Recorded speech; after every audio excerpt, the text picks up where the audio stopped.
DreAllDay.com. You're now tuned in to the show where you learn the discipline to show up day after day to do the work, the confidence to put yourself out there boldly and authentically, and the mental toughness to continue showing up, doing the work, putting yourself out there, even when the success you've expected to achieve has yet to be achieved. Where is it? You don't know.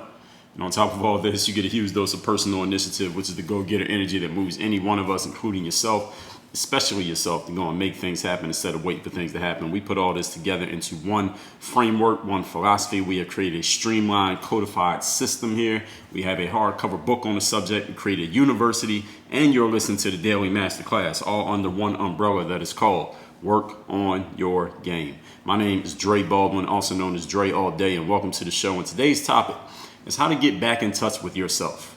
How do you reconnect with who you really are as a person? How do you really relocate yourself? I think is the best way of saying this. And this is something that I've had a few people ask me about this, late in 2020 and going into early 2021, which is why I'm talking about this. And whether they're asking the question directly, whether they can articulate it and language it in that way, or they're asking something tangential to it, it led to this topic. Now, I talked back in episode 1448 about how to reconnect with your instincts and gut feelings. And this is a sister episode to that episode. Again, that's episode 1448. You can listen to the episodes by going to workonyourgamepodcast.com. You can listen to the archive. But this is a challenge that when all we see every single day, for any of us, anyone who happens to be in this situation, you're not quite sure. Actually, you are pretty sure that you are not connected to who you really are right now. Maybe you feel like you're living somebody else's life, or whatever life you're living, it ain't yours. It doesn't really feel right. It's not really fitting the right way with you, with who you are as a person. This is a challenge that comes up often in the world that we're in now, because all we see every day is what everybody else is doing. Right? We see what everybody else has to say. We see what everybody else is showing off. Right now, if you're listening to this on a smartphone and you're using your phone at the same time, I'm 85% sure you're looking at something that somebody else had to say and what somebody else is doing. Not what you said and what you're doing, but what somebody else said and what they're doing. If you're watching this on video, whatever site you're watching this on, if it's my site, then you're seeing all the stuff that I'm saying. If it's YouTube, then you're looking at what everybody else has to say. YouTube is enticing you with, watch this. When you're done watching this, watch this. When you're done with that, watching that, watch that. This is what they said. Now you hear what she has to say. Then you see what they're doing. All we're being inundated with every single day is what everybody else is doing and saying and showing off. And because of that, since we have this limitation of only being able to do one thing at a time and focus on one thing at a time, the opportunity cost of looking at what everybody else is doing and saying is that we don't take much time to look at ourselves anymore. We don't give any of that focus to us, because all of the technology that we're using is focusing our attention on everybody else. And I don't think that in our lifetimes that anything's going to change with us having less of everybody else's agendas thrown in our faces. All we're going to get in the future are more applications, more notifications, more distractions that are drawing our attention away from us and more into everybody else. So what we're talking about here today is a very necessary discipline that all of us are going to have to either have in place unconsciously or even use consciously, so that we can stay connected to ourselves, even when or if we decide to look at what other people are doing. Because there is value in looking at what other people have to do or have to say. For example, you listen to this show right now. My aim on this show is to give you value for you. I'm the one saying it, I'm the one doing it, but I'm going to give you something that's going to challenge your mind and help you get to where you're going. So there is value in learning from other people. There's value in reading books and watching videos and listening to speeches, depending on who they are and what they're talking about, of course. But at the same time, we also have to prioritize ourselves. So that's what we're talking about here today. Let's get right into it. Point number one. Topic, once again, is how to get back in touch with yourself. Here's the first question you should ask yourself. Let's go down memory lane. And here's the question. Who or what did you want to be when you were 8 years old? Back when you were in the single digit years, you were old enough to talk and speak and think, but you didn't have no autonomy. You were not able to take care of yourself yet. So you had adults around you that hopefully you trusted, that you listened to, that could help you out with things. And they would ask you questions like this. Maybe your teachers would ask you this, or your coaches, or your religious leaders, or someone older than you who you trusted and respected. They would ask you, what do you want to be when you grow up? What was that answer? Now, again, it's not for you to, you don't have to tell the world if you don't want to, but just for you to remember yourself what you wanted to be back then. And I'm not asking this question, I'm not posing this question to you so much because now you're going to go and try to become a firefighter or a movie star or the president of the United States. Hey, maybe you will, but you're asking this question because this is taking you back into a time in your life when all of your dreams and your ideas were welcomed, not just by other people, but also by you. When you were 8 years old and you told your mom or your aunt or your teacher that you wanted to be a movie star or an astronaut, they said, hey, that's great. You can absolutely do that. You keep believing in yourself, and you keep working hard, and you keep coming to school, and you keep XYZ, anything positive that they wanted you to do, then you can absolutely do it. Your dreams and your aspirations were encouraged, even if they were, quote unquote, unrealistic. Nobody was really challenging you and telling you why you were wrong for going after it, and you didn't challenge you and tell you why you were wrong for going after it. So let me ask you a question. How long has it been since you have allowed all of your ideas and dreams to actually breathe without killing them?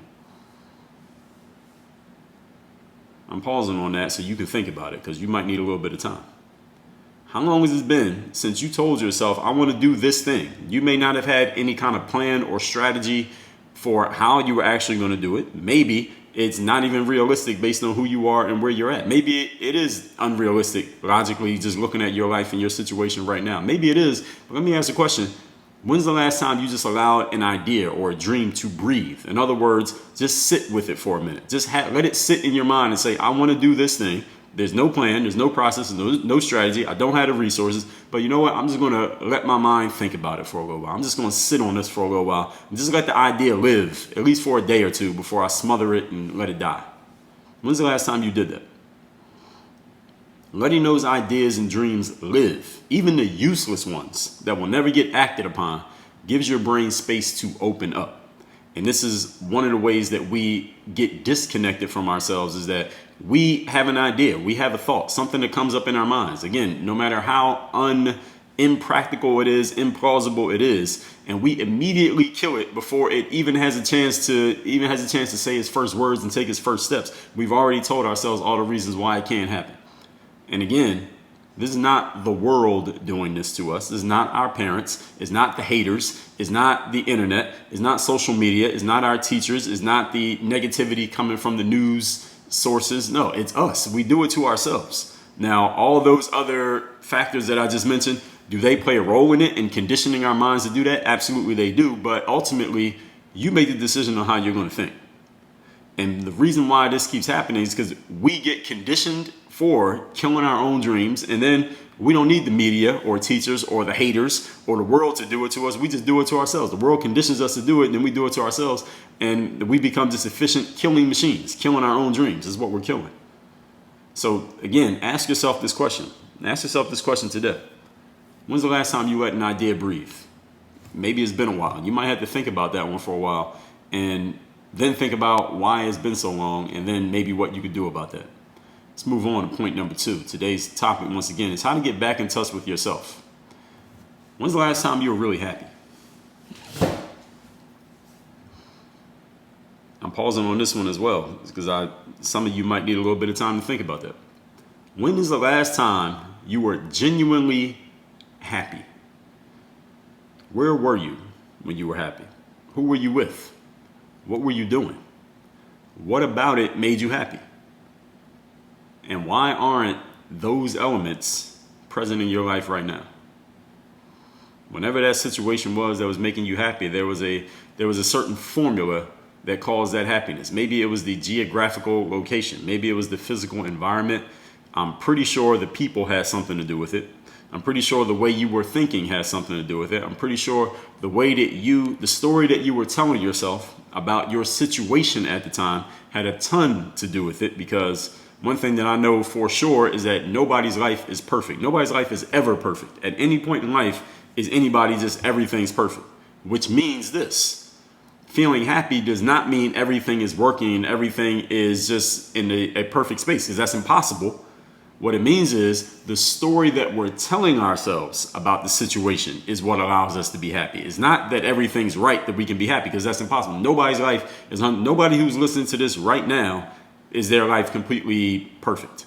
This show has been listened to millions of times. There's not a single listener at any given day, even those of you who listen to it all the time. You listen to 1,000 episodes. None of the 1,000 days that you listen to this episode was everything in your life perfect. Not once. So when can you possibly be happy then if you never have everything right? The way you can be happy is based on the story you're telling yourself about the life that you're living at that moment. So again, the question that we're asking ourselves here on point number 2, when's the last time you were really happy? And sometimes we default to thinking to ourselves, when was I really happy? And we start thinking about, okay, when was everything right? When was everything working? When was I making a certain amount of money? When was I, getting the success that I wanted in my industry? When was I getting to the right level in my business or whatever it is? But understand that's really the wrong question. So if you ask yourself the wrong question, you're going to get the wrong answer. I talked about this in episode 1177 on insight. And insight is really about asking yourself the right questions, even though you may not necessarily have the right answer at that moment. So it's not about, or when was I getting a certain level of achievement? That's not the question that I asked you. I didn't ask you when were you achieving a certain amount or making a certain amount or being recognized by certain people. No, that's not really what creates happiness. You might ascertain that to happiness, but that's not really what it is. The reason that you felt happy in whatever situation is really based on the story. And the story has something to do with the environment, with the people, and just the way that you decided to think about what you had going on. And what is missing from your life right now as compared to that time when you were happy. You might still be jogging your brain trying to figure out when that was that you were happy. Maybe you might need a little bit of time that goes past the length of this episode for you to figure out when that last time was that you were happy. But that's a good thing. If you can't really think of it, that should be telling you something. That's cueing you into something. That's an insight right there. The fact that you can't answer the question is an insight. Because now you can look at your environment right now. You can look at your short-term memory and the time that you can remember over the last, let's say, 6 months, 12 months, 6 weeks, and realize, damn, it hasn't been a moment that I really felt happy over this period. Now look at the environment that you've been in and the time that you can remember and ask yourself, okay, why have I not felt happy at all over the last 8 months? That's the question mark right there. Nothing else to add to that question. That's telling you something right there, is it not? What's missing from your life right now? What you will realize when you ask yourself these questions is that those elements are not the elements that really make you happy. When you can think of the things that made you happy or the things that are not making you happy right now or making you unhappy, those elements that are missing, those are not things that you have. Those are not things that you don't have access to. They're not things that you can't get to, nor are they the usual excuses that people have for not being happy or not feeling accomplished or feeling like they're achieving. The usual excuses I hear from people when it comes to happiness or success usually has something to do with money or access to any other resource. It's usually some type of resource. Money being a resource, time being another resource. Those are usually the two things people use as their, whether you want to call them excuses, you want to call them reasons, you want to call them roadblocks, whatever you want to call them. All right, you label it whatever you want to label it. Those are usually the things that people point out as why they are not doing, achieving, having, feeling what they want to do, achieve, have, or feel. Am I describing you right now? I know I am, as I talk to enough people to know. Usually what creates the happiness are relationships, making time, not having time, but making time, because we all have the exact amount of time. We all got the exact same amount of time, rather. So it's your choice to make time for whatever it is that's going to work for you. Paying attention to certain things and less attention to other things. And if you don't know what the significance of that, what I just said, that's the story. See, the story is what you decide to pay attention to. So whenever someone tells you a story, they're usually not telling you every single possible detailed element of what's going on, because the story would be too long. All right, they don't print books that long. All right, you won't be able to carry that book; it'd be too heavy. The story is people taking the parts out that matter the most, that are most relevant, at least as far as they're concerned, or at least as far as the reader is concerned, and then they emphasize those parts. That's what makes a story a story. That's why these days, a lot of times when people write books, what used to be called autobiographies, now they call them memoirs. So what's the difference between autobiography and a memoir is, as far as I understand it, and maybe I'm wrong, but I'm going to describe it this way. The autobiography is when you take somebody's entire life and you tell the whole story, every part of it. Memoir is when somebody takes the parts that they consider the most relevant and they tell you the parts they want you to know. All right, not just everything. They tell you the parts they want you to know. That's the memoir. So the story is like the memoir. Now, it's not the autobiography telling you everything that's happening, because there are some things that are happening that don't make you happy, that if you really focused on them, they would destroy your energy. They would destroy your libido and your positive feelings right now in the moment. But if you decide to take out the parts that matter the most, you ask yourself the right questions and focus on the things that you want, that can create the happiness. It's the story that you're telling yourself. What story do you decide to tell? There are a lot of different stories that can be told. What story do you decide to tell? The story of the year 2020 could be, well, there was a pandemic and a bunch of people died and a lot of people were sick and I was scared and I was stuck in the house and I couldn't do anything and I couldn't really go outside and my business got shut down. A lot of stuff that I like to do I couldn't do because it involved dealing with other people, and I was stuck in the house and it was really boring and I felt depressed, and it was a terrible year, and there was all this other stuff going on the internet and so much negativity, and I really needed 2020 to be over as soon as possible. That's a story, and there are people who could very justly tell that story of the year 2020 and they would not be lying. But you could also tell the story of 2020 saying, well, because certain circumstances, which I could not control, occurred, I had to adjust on the fly and start doing some things that I didn't think I would need to be doing. And I made some connections that I otherwise would not have made. And I developed some skills that I otherwise would not have had. And I learned some things about myself that I probably never would have learned had I not been forced to learn those things about me. And now going into the new year, I have some new perspectives and a new way of looking at life and a new way of valuing life and a new way of valuing relationships because of these things that were forced upon me. Even though I didn't ask for them, now I'm thankful that they happened. Is that also a story of 2020? I mean, either one of them can be correct. It's just a matter of what story do you decide to tell?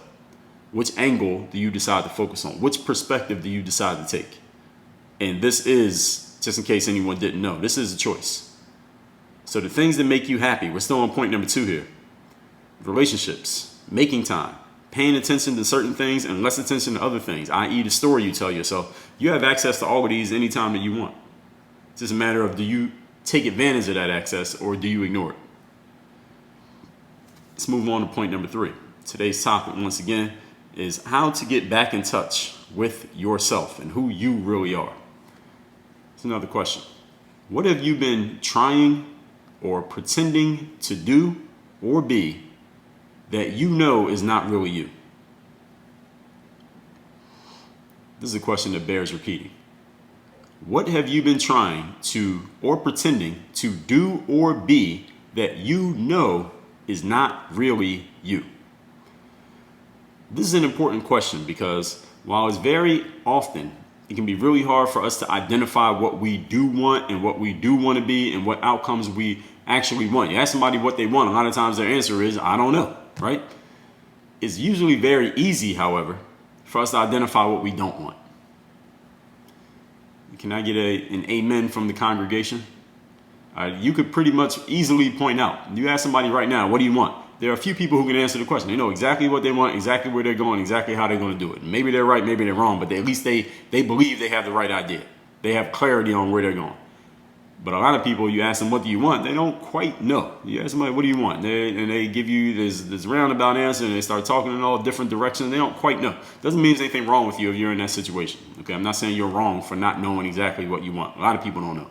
And it can change over the course of life. But you ask somebody what you don't want. Tell me something that you don't want. Tell me something that happened in the last week you absolutely do not want to happen anymore. Anybody can answer that question. Nobody ever has a problem with that one. No one ever has to think too long or too hard about that answer. So while it may be hard for you to answer what you do want, it's usually really easy to answer what you don't want. And oftentimes in life, your happiness and your personal connection isn't about in solid personal connections. I mean, the ones that you want. They aren't about doing more or becoming more. It's often about stripping down elements that are not or never were really you in the first place. And when I say personal connection, I'm talking about connection with yourself. Being happy doesn't mean you need to do more. Some people will say something like, well, I'll be happy when I make this amount of money or when I achieve this outcome. Again, those aren't really the things that create happiness. What creates happiness is the story that you tell yourself, which often is not really about these tangible, measurable things that we talk about every single day in our logical brains. Are you in a career right now that you thought you, quote, should, close quote, pursue? Maybe a career that somebody really pressured you into getting into, or one that was modeled for you and you felt like you had to go follow it because that was what was expected of you, or at least what you think was expected of you, or at least that's the story that you're telling yourself? Are you dating a person who you are dating only because they're acceptable as opposed to the person you really wanted to date, but you don't think that person would be accepted by the people that you trust and respect, therefore you made a different decision, and now you're not quite so happy with the choice that you made? Let me ask a question. Right now in your life, I'm talking about right now, today, where you sit, where you stand right now. Are you living your life or are you living somebody else's? It's a question that I want you to marinate on. And again, you can marinate on this way after this episode is over. Are you living your life or someone else's? If you just answer that question and really think about, once you get the answer, and then you answer, why is that true? And then you're going to get a whole list of it. You're going to get a whole laundry list of why that answer is yes, or why you're living your life or you're living somebody else, whichever answer you come up with, you get a whole laundry list of reasons. And that right there is your insight into reconnecting with yourself, or staying connected with yourself, or creating a deeper connection with yourself. And maybe just getting rid of the things that you don't want will open up everything for you. Sometimes in life, you just got to clear things out of the way. Any of you ever been on a highway driving or riding, and there's an accident on the highway, and then there's just this long backup, and you're like, why is traffic slowing down? Why is it all this backup? Because you don't even see the accident has happened yet. And you're like, why is there so much traffic right now? It's 2 o'clock in the afternoon on a Saturday. Why is there so many people on the highway? What the hell is going on? And everything's going slow, slow, slow. And you finally get up to the point where you can see, oh, there's an accident up there, and they got the emergency vehicles, and they got all the lanes closed down except one. So everybody's funneling into this little lane right here. And then you finally get past it. And once you get past, any of you have been on the highway in an accident, as soon as you get past the point of going through that little funnel, and you get past the accident, and you slow down and look and see what the accident is like. Every human being does it. It's our nature. As soon as you get past that point, all of a sudden it's like the road is wide open all over again. The road's wide open. There's so much space. You're driving really fast, and it's like, damn, it's like no cars on the highway as soon as you get past that little funnel, right? That's the same way that it works when you get rid of the things that you don't want in your life. And that might be the exact key that you need to reconnect with your happiness and reconnect with yourself. Just clearing the accident, clearing the debris off of the highway of your life, metaphorically speaking. But you got to recognize that there's an accident there first. All right, lest if you don't recognize the accident there, you might crash right into the pileup and just make it even worse. And maybe some of you have been doing that in your life. You're just crashing right into the pileup that already exists, and you're making an accident even bigger than it already was, simply because you didn't recognize there was an accident there. So it's a matter of you asking yourself the right questions. Let's recap today's class, which is, again, how to reconnect, how to get back in touch with yourself. I've had a few people asking me about this recently, and I also will refer you to the sister episodes of this one. It was episode number 1448, how to reconnect with your instincts and gut feelings. This is the challenge that we all see every day, because all we see every day is what everybody else is doing. Very rarely is the internet holding a mirror up to us and asking us to look into ourselves. It's telling us, look at what everybody else is doing, because that's where the money's at. I told you about that in the episode, I believe it was 1690, where I told you that you are the product on social media. All right, this is the thing that social media doesn't want you to know. Again, it's episode 1690, a dirty secret that social media platforms don't want you to know. You are the product. All right, they are making money by buying and selling you.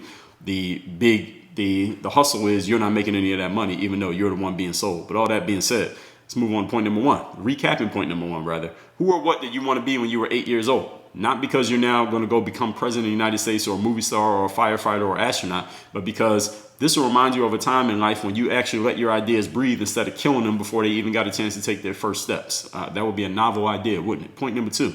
When's the last time you were really happy? You really think about this. Where were you? Who were you with? What were you doing? What about it made you happy? What story were you telling yourself at the time? Because happiness is not really about you have these tangible things in place, because there will always be something to be not happy or upset or challenged about in our lives. No human being life is perfect. What makes us happy is the story that we decide to tell ourselves about what's going on in our lives. And number three, what have you been trying or pretending to do or be that is not really you?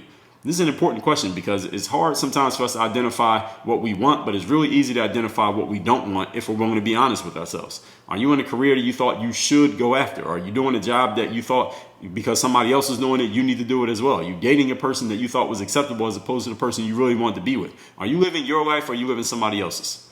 Maybe just getting rid of the debris on the highway will open lanes up and allow everybody to move a whole lot faster, if you really think about it. Work on your game. Dre all day.